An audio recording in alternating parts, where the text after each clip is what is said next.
Hello students, आज मैं आपको कुछ स्पेशल एंट्रीज के बारे में बताऊंगा। हेडिंग लिखो स्पेशल एंट्रीज। स्पेशल एंट्रीज के बारे में लिखाने से पहले मैं आपको कुछ रूल्स लिखाऊंगा। लिखो rules.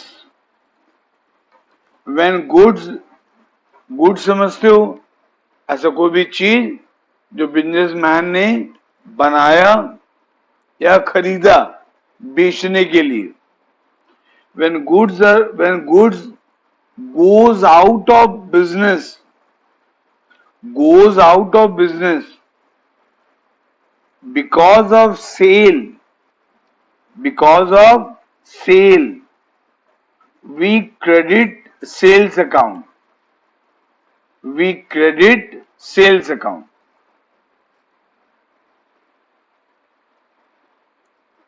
Number 2 point, when goods goes out of business because of return, we credit purchase return account. ठीक है, तो जब भी बिजनेस से गुड्स बाहर जाएगा तो अगर वो सेल्स के कारण गया है तो हम सेल्स अकाउंट को क्रेडिट करते हैं, है ना। ये पहले पढ़ चुके हो आप। जैसे गुड्स सोल्ड का एंट्री तुम क्या करते थे, cash account debited to sales account. Goods sold किए मतलब गुड्स बिजनेस के बाहर गया तो कौन सा अकाउंट को क्रेडिट किए थे, सेल्स अकाउंट को। ये रूल 1 में मैंने लिखाया आपको। अगर आप गुड्स परचेज किए थे, मान लो रमेश से कुछ गुड्स खराब निकला, मान लो गुड्स परचेज किए थे रमेश से उधारी में, कुछ गुड्स खराब निकला, अब वापस कर दिए, तो आप एंट्री क्या करते हो, Ramesh account debited to purchase return account.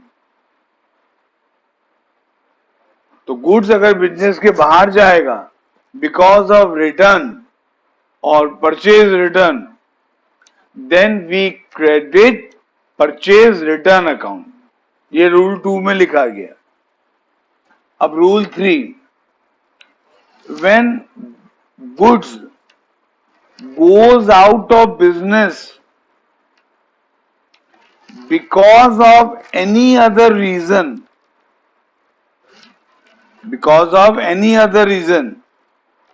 Bracket में लिखो given as charity, comma sample etc, close the bracket, we credit purchase account,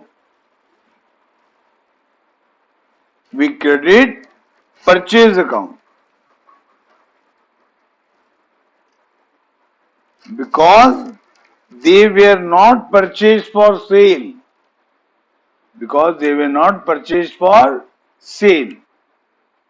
rule 3 में क्या लिखा है, अगर सेल्स और परचेज रिटर्न जो रूल 1 और रूल 2 में था, अगर उसको छोड़ के और किसी वजह से गुड्स अगर बिजनेस के बाहर गया है तो हम परचेज अकाउंट को क्रेडिट करते हैं। जैसे एग्जाम्पल के तौर पे लिखा है ब्रैकेट में, गिवन एज चैरिटी और सैंपल। ये चैरिटी क्या है,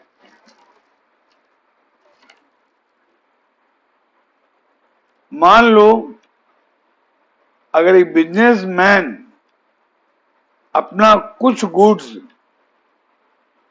गरीबों को बांट देता है या नीडी पर्सन को बांट देता है फ्री में, तो उसको बोलते हैं चैरिटी। वो एक तरह का डोनेशन है, ठीक है। और ये सैंपल क्या होता है? बहुत सी कंपनियां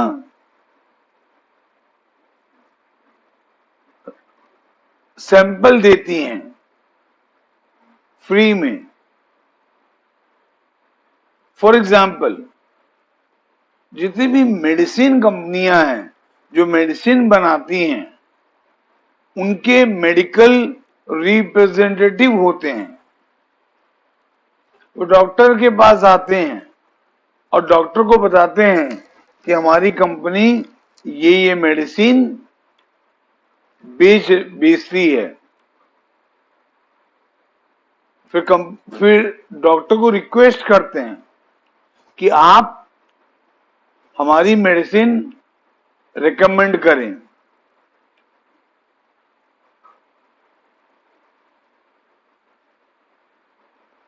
और वो कुछ सैंपल, मेडिसिन के कुछ सैंपल डॉक्टर को देते हैं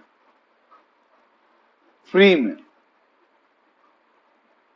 तो वो एक तरह का उनका एडवर्टाइजमेंट है। बुक्स में भी होता है, जैसे कल्याणी पब्लिशर बोल के एक पब्लिशिंग हाउस है, बहुत फेमस है। उसका हेड ऑफिस है लुधियाना में, ब्रांचेस बहुत जगह हैं। उड़ीसा में भी उसका एक ब्रांच है। अक्सर हर साल उनके सेल्स मार्केटिंग के रिप्रेजेंटेटिव आते हैं हमारे कोचिंग में और हमारे बहुत सारी बुक दे के जाते हैं हर साल फ्री में, और बोलते हैं आप बुक को पढ़िए, अगर आपको अच्छा लग रहा है तो बच्चों को रेकमेंड कीजिए। उसको बोलते हैं गुड्स गिवन एज सैंपल। ये भी एक तरह का एडवर्टाइजमेंट। हाँ, तो जब भी बिजनेसमैन गुड्स देगा गरीबों को या नीडी पर्सन को या सैंपल के रूप में बांटेगा, तो गुड्स तो बिजनेस के बाहर जा रहा है, तो उस समय वो परचेज अकाउंट को क्रेडिट करेगा। ये रूल नंबर 3 है। ये रूल आपको हेल्प करेगा स्पेशल एंट्री में, ठीक है। मैं कुछ स्पेशल एंट्री आपको लिखा रहा हूं।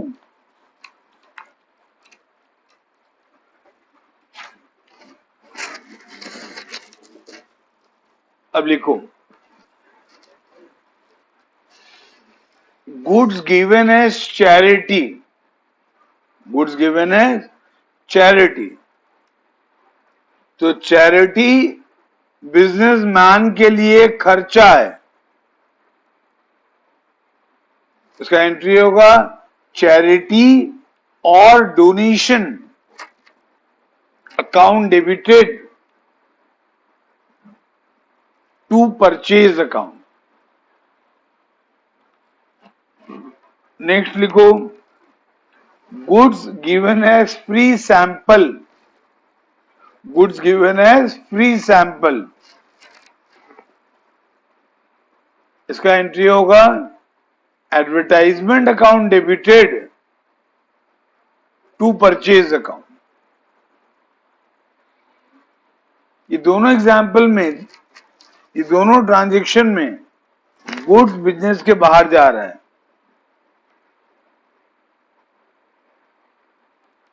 और इसका रीजन ना तो सेल है ना रिटर्न है।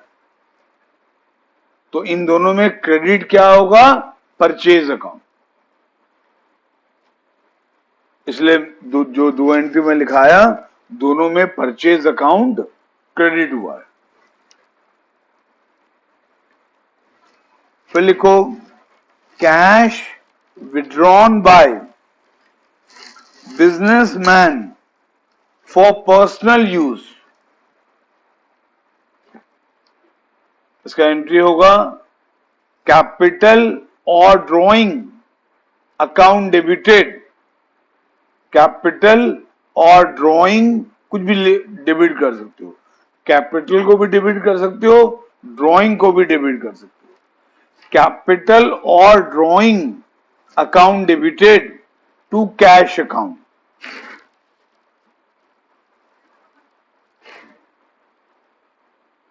ये एंट्री तुम पहले भी कर चुके हो। Next, goods withdrawn by businessman for personal use.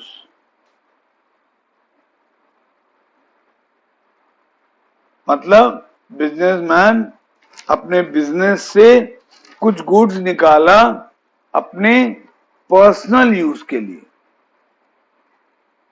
उसका एंट्री होगा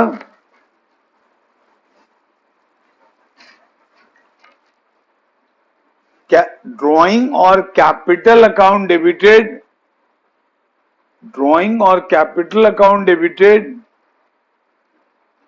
टू परचेज अकाउंट। ठीक है, तो लिखो goods purchase from mister X worth 5,000। Goods purchase from mister X worth 5,000।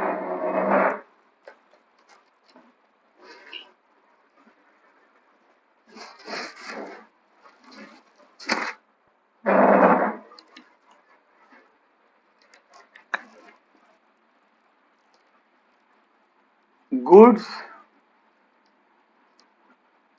Purchased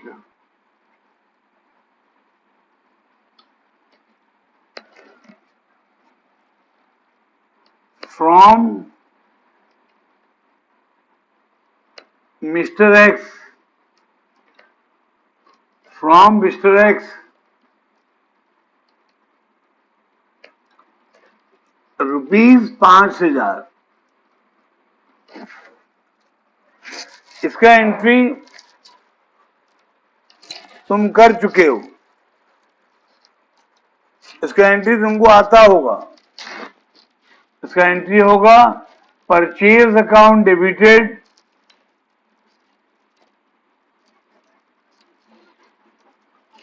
purchase account debited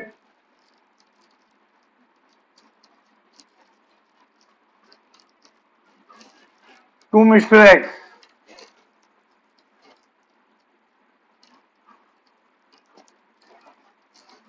तो ये एंट्री तुम कर चुके हो, तो तुम्हारे लिए ये स्पेशल एंट्री तो है ही नहीं, तुम्हारे लिए ये स्पेशल एंट्री है ही नहीं। लेकिन इससे रिलेटेड कुछ और एंट्री लिखाऊंगा, वो स्पेशल एंट्री होगा।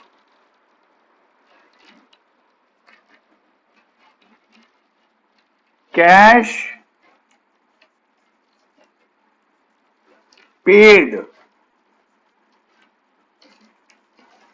To mister X, cash paid to mister X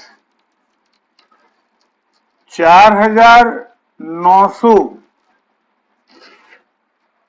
4,900 in full settlement.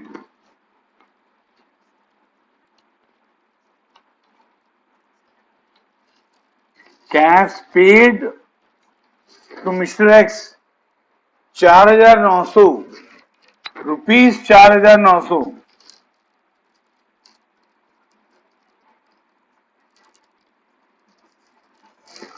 In full settlement.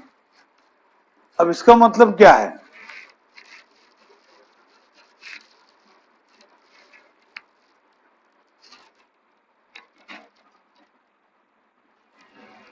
हम x से 5 ₹1000 का गुड्स उधारी में परचेज किए थे, वो हम उसको ₹4900 पे किए इन फुल सेटलमेंट, मतलब उसको और हम कुछ पैसा देंगे नहीं। हम गुड्स तो परचेज किए थे 5000 का, लेकिन पेमेंट हम उसको कर रहे हैं 4900, तो ₹100 कम पे कर रहे हैं हम उसको।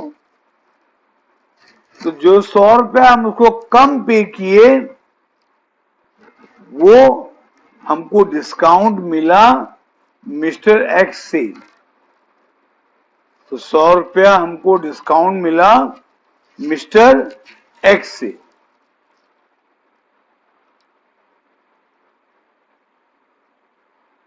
क्लियर हुआ?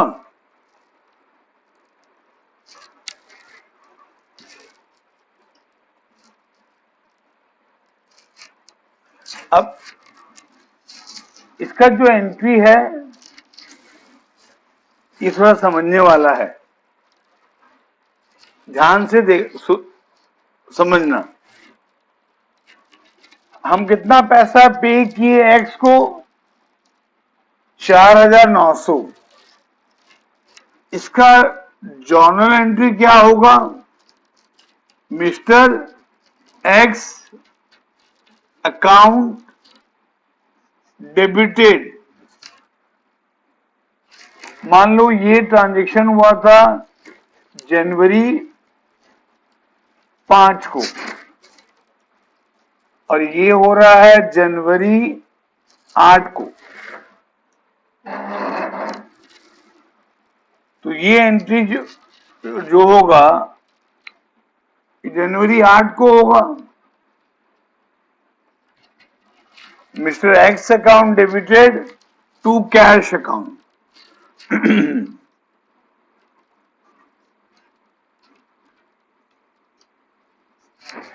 हम कितना पे किए? 4900।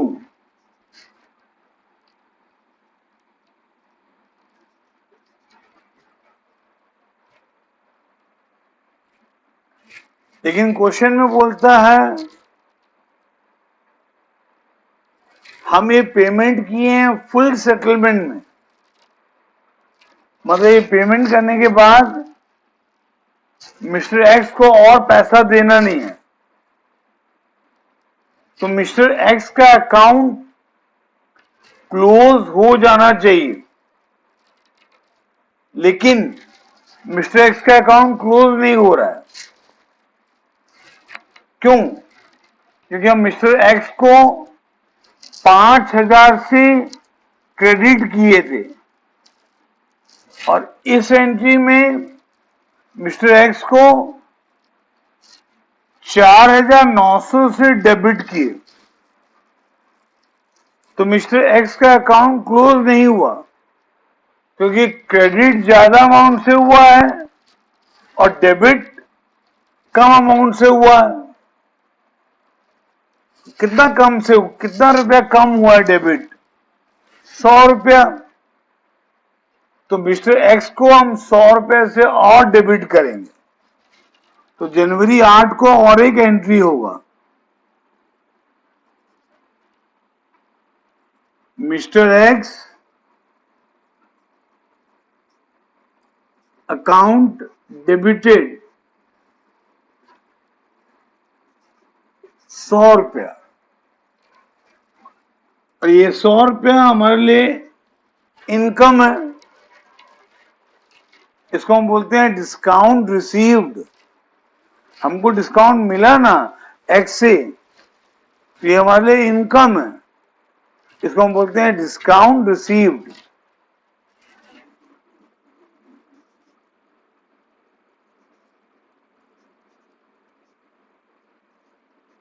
Discount received ₹100। Discount received account ₹100। समझिए?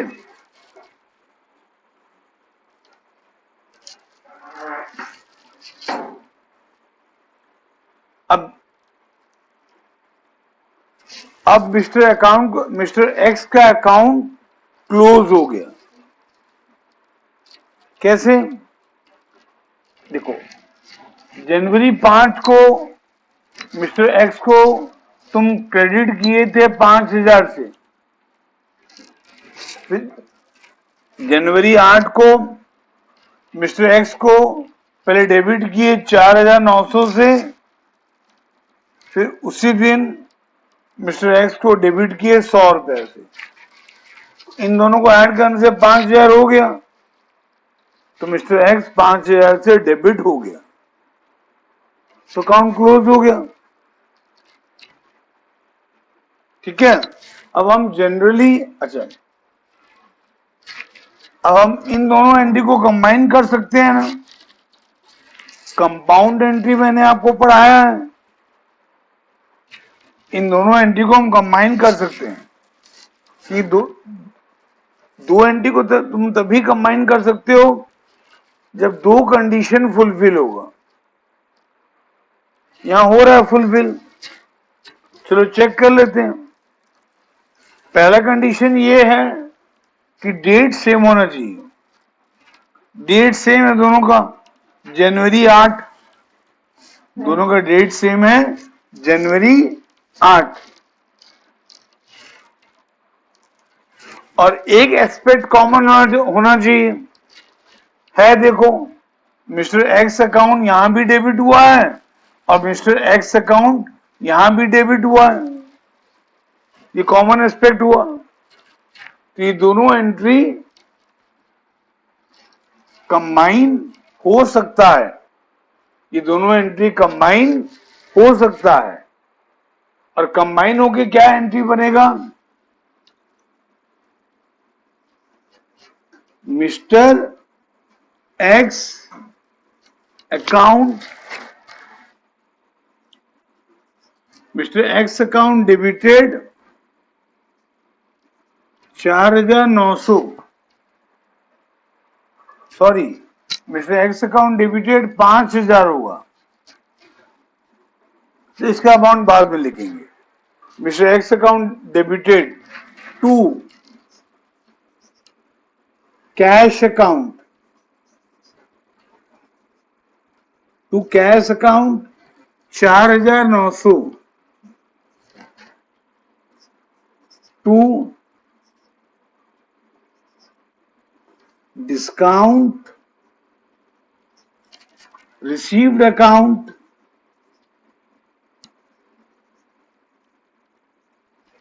100 रुपया, टू डिस्काउंट रिसीव्ड अकाउंट 100 रुपया।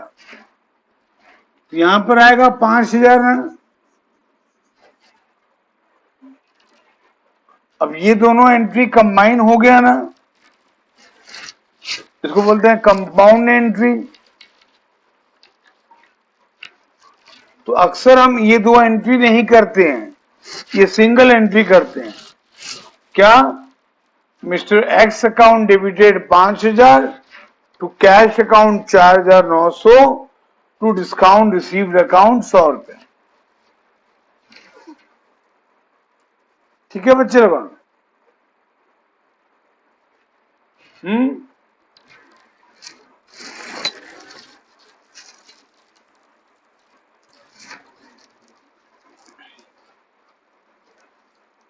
एक और लिखो,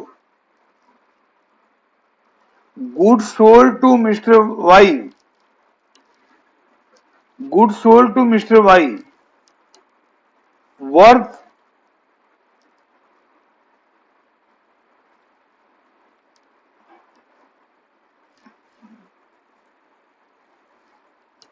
10,000, good sold to mister Y worth 10,000।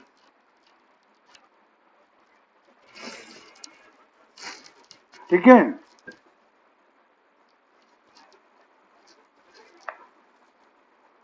फिर next transaction,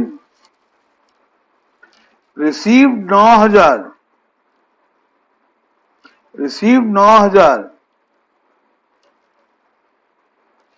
from mister Y in full settlement,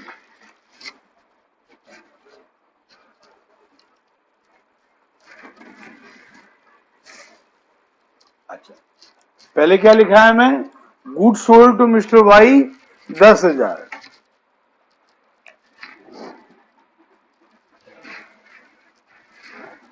goods sold to mister Y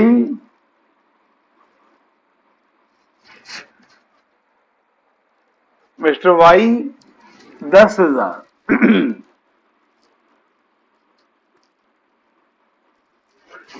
इसका एंट्री तुमको आता होगा, ये पढ़ा चुका हूं, ये स्पेशल एंट्री नहीं है, लेकिन उसके बाद का स्पेशल आएगा, ठीक है।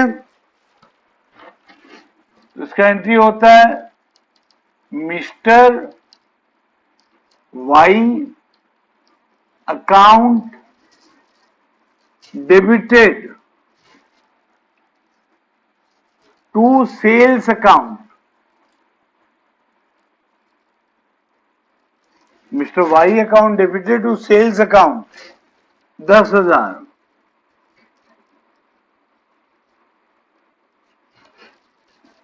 Mister Y account debited to sales account 10,000, ये पहला ट्रांजैक्शन। दूसरा क्या था, received 9,000 from mister Y in full settlement, ऐसा था ना, रिसीव्ड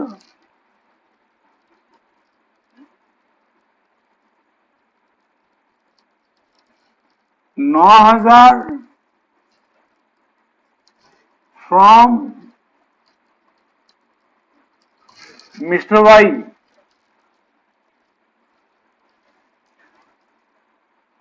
in full settlement,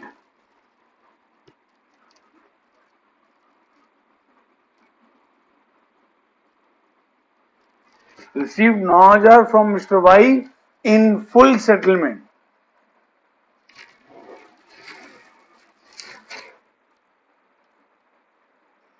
मतलब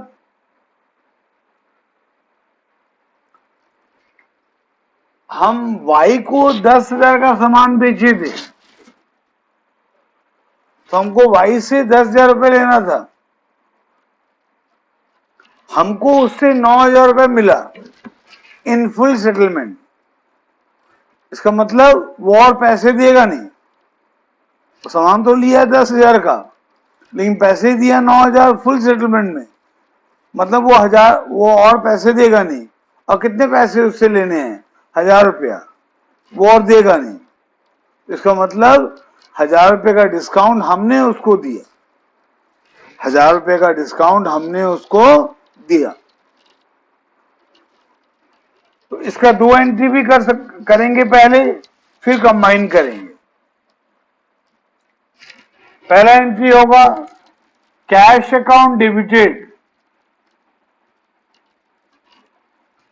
कैश अकाउंट डेबिटेड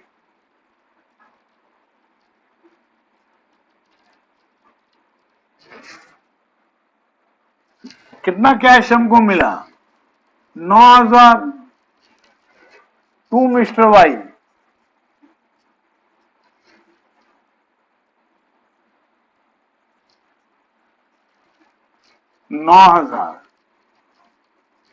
ठीक है।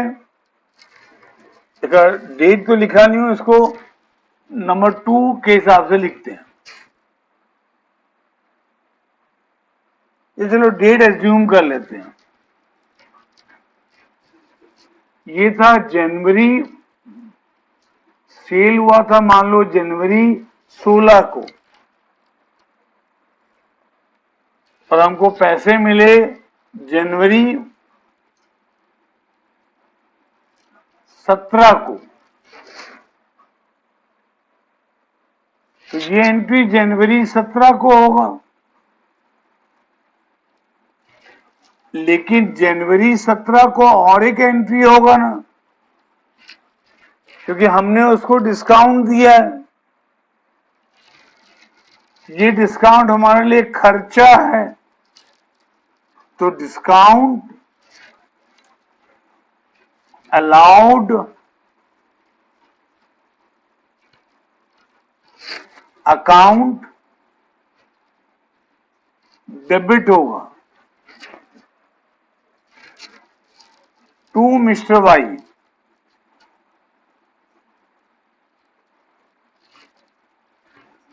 तो कितना रुपए का डिस्काउंट हम दिए? 1000 रुपए का डिस्काउंट दिए। तो इस ट्रांजेक्शन का तुम 2 एंट्री कर सकते हो। अच्छा, दोनों एंट्री कंबाइन भी हो सकता है, क्योंकि डेट सेम है और एक एस्पेक्ट कॉमन है, तो कंबाइन करेंगे। अगर इन दोनों को कंबाइन करेंगे,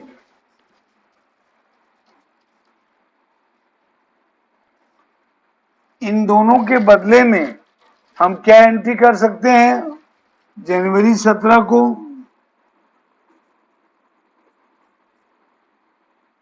कैश अकाउंट डेबिटेड,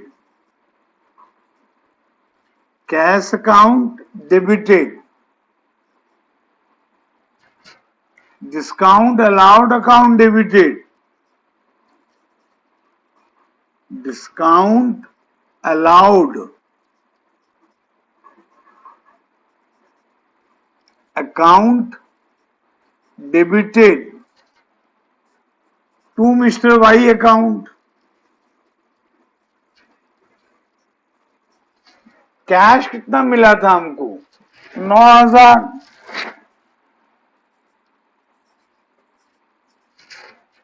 और डिस्काउंट हम कितना दिए थे? 1000 रुपया। अब मिस्टर वाई में कितना आएगा? इन दोनों का सम 10,000।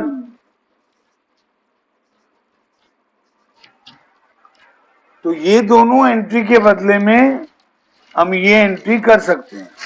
और जनरली हम लोग ये दोनों एंट्री नहीं करते हैं, एक ही एंट्री करते हैं। समझ में आया? तो एक चीज मैंने नोटिस किया, आपको बता रहा हूं। देखो, अगर एक दोनों एंट्री में कैश अकाउंट और डिस्काउंट अकाउंट, चाहे अलाउड हो चाहे रिसीव्ड हो, अगर दोनों हैं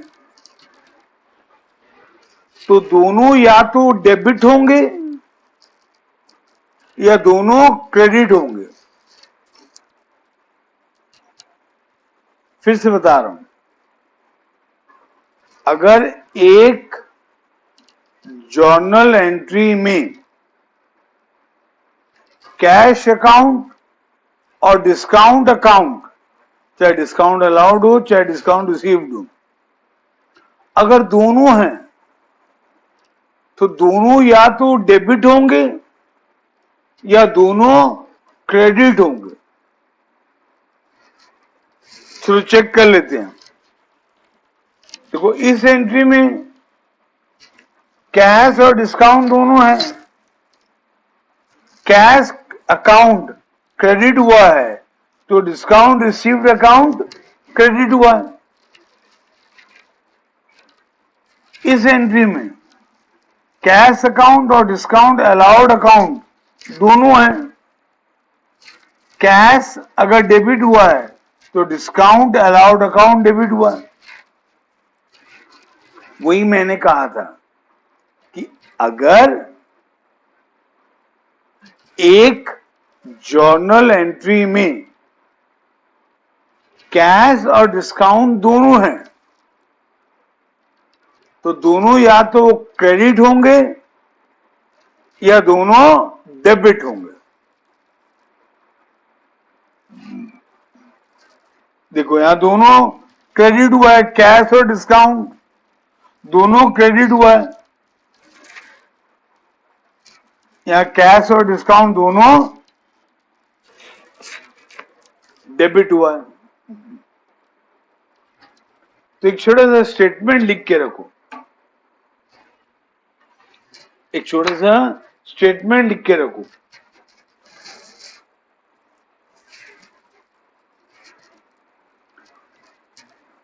नोट में एक छोटा सा स्टेटमेंट लिख के रखो, cash and discount are friends, full stop. If both occur, if both occur in one transaction, bracket में लिख सकते हो journal entry, if both occur in one transaction, bracket में journal entry, they both will either be debited, they both will either ही बोलते हैं इसको, EITHER, either be debited और either be debited और credited, दोनों या तो डेबिट होंगे या क्रेडिट होंगे, वो साथ साथ रहेंगे क्योंकि वो फ्रेंड्स हैं। ठीक है, जैसे फ्रेंड्स साथ साथ रहते हैं ना, वैसे ये भी साथ साथ रहेंगे। ठीक है बच्चे लोगों, अब मैं आपको कुछ होमवर्क दे रहा हूं। ठीक है, सब कोई लिखो।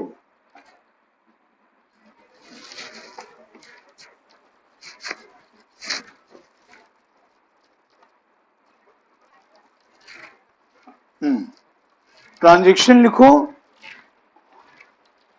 पहला ट्रांजैक्शन है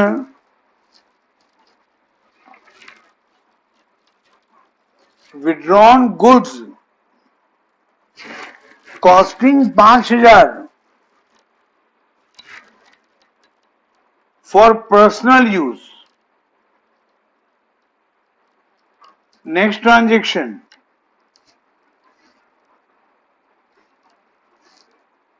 goods costing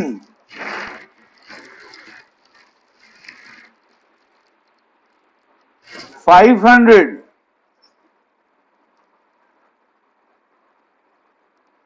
given as charity।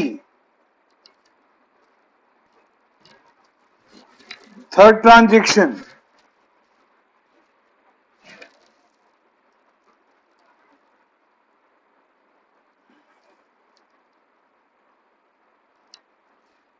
goods purchased for 5,000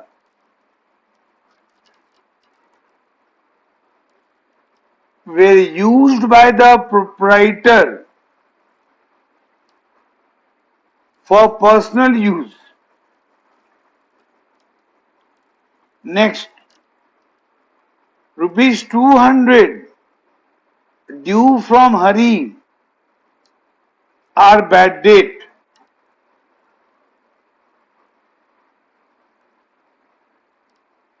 Next, goods uninsured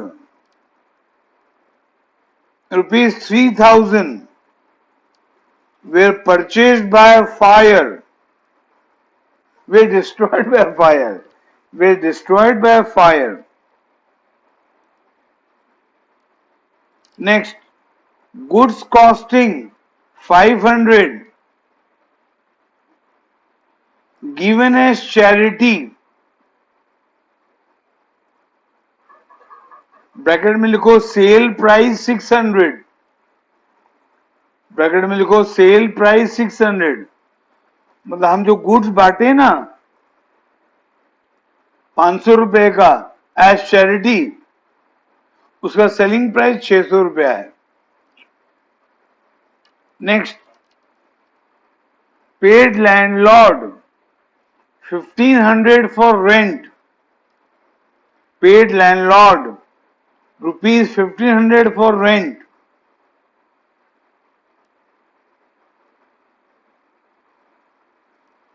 Next, sold household furniture, household मतलब घर का, sold household furniture for 5,000 comma the proceed, proceed मतलब जो पैसा हमको मिला बेचने से, यानी कि 5,000, the proceed were invested into the business, the proceed were invested into the business. और एक ट्रांजिशन लिखो, goods costing 5,000, goods costing 5,000 bracket में selling price 6,000, selling price 6,000 were distributed as free sample. ठीक है, ये क्वेश्चन कंप्लीट हुआ। अब इसका आंसर लिखा रहा हूं, आंसर कहीं पीछे में लिख के रखो, सॉल्व करने के बाद चेक कर लेना। जो पहला ट्रांजेक्शन था, withdrawn goods costing 5,000 for personal use, उसका होगा drawings account debited to purchase account. जो सेकंड ट्रांजेक्शन था, goods costing 500 given as charity, उसका एंट्री होगा purchase account debited to purchase, sorry फिर से बोल रहा हूं, यहां गलती तरह बोला। गुड्स कॉस्टिंग 500 रुपया गिवन एज चैरिटी का आंसर होगा चैरिटी और donation account debited to purchase account. Third number था, goods purchased for 5,000 were used by the proprietor for personal use, इसका एंट्री होगा ड्रॉइंग और capital account debited to purchase account. Next था ₹200 due from Hari are bad debt, इसका entry होगा bad debt account debited to Hari account, bad debt account debited to Hari account. उसके बाद था goods uninsured of 3,000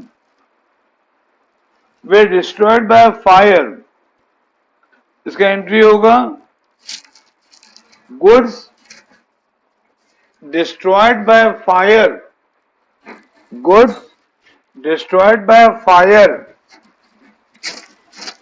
account debited, goods destroyed by fire, goods destroyed by fire।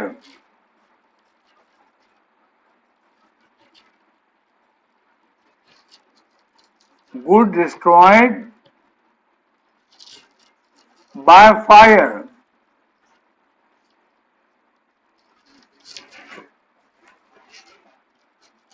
Account. इसके बदले में क्या लिख सकते हो, और profit and loss account, profit and loss account. ये प्रॉफिट एंड लॉस अकाउंट के बारे में मैं आपको बताऊंगा later on.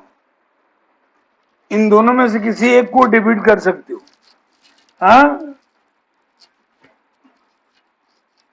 To purchase account, to purchase account.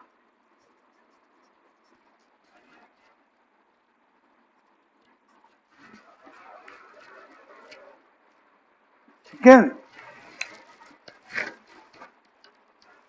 Next था